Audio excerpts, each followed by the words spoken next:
मित्रांनो, discovery of medicinal plants या माझ्या चॅनलमध्ये आपल्या सर्वांचं स्वागत आहे। मी आज आहे एका सड्यावरती, ज्याला म्हटलं जातं कैरीचा सडा। आणि बघू शकता, इकडं बघू शकता म्हणण्यापेक्षा मी तुम्हाला दाखवणार आहे।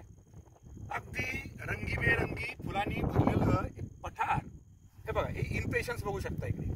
अत्यंत सुंदर फुलाचा इम्पेशन्सी स्पेसिस आहे। जवळून बघा, एकदम मस्त। हे बघा कसं ताटवा फुललंय बघा, एकदम सुंदर अशी फुलं फुललेली आहेत। त्याच्या जोडीनं हे बघा, इथं अमानिया आहे, त्याच्यानंतर इकडं नाल भाजी पण आहे। आणखीन सगळ्यात महत्वाचं म्हणजे सीतेची अस्वं। हे बघा, युट्रिक्युलारिया इकडे बघा, सगळं भरलंय।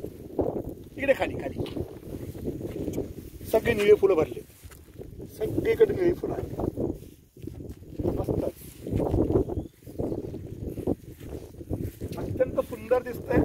आणि हे जे फ्लॉवरिंग असतंय हे खास करून हे बघा, इकडे बघा, हे तर मस्त। अगदी मला वाटतंय की एखाद्याला स्वर्ग सुख आहे किंवा आनंद घ्यायचा असेल निसर्गाचा, अरे इतकं सुंदर, खूप दिवसाने बघितलंय।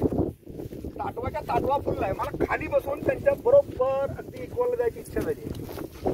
मस्त, हे बघू शकता, मस्त गुलाबी जांभळे स्पॉट असणार सुंदर फुलं। त्याच्या शेजारी एक छोटासा तलाव आहे।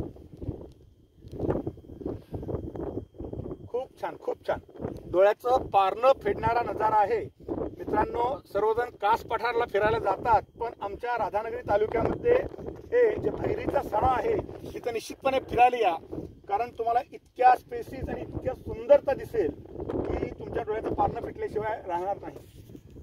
बघू शकता, अगदी पूर्ण इकडे हा पूर्ण गुलाबी आणखीन जांभळा असा पट्टा आहे।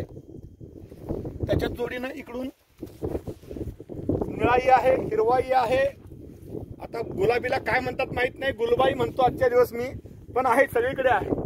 तर मित्रांनो, निश्चितपणे हे आमच्या भागामध्ये यायचं असेल आणि हा निसर्गाचा आनंद घ्यायचा असेल, ऑगस्ट संपल्यानंतर किंवा ह्या आठवड्यामध्ये 15 दिवसामध्ये जरूर या। निश्चित तुम्हाला हा निसर्गाचा नजारा बघायला मिळेल। आणखीन दाखवणार आहे तुम्हाला।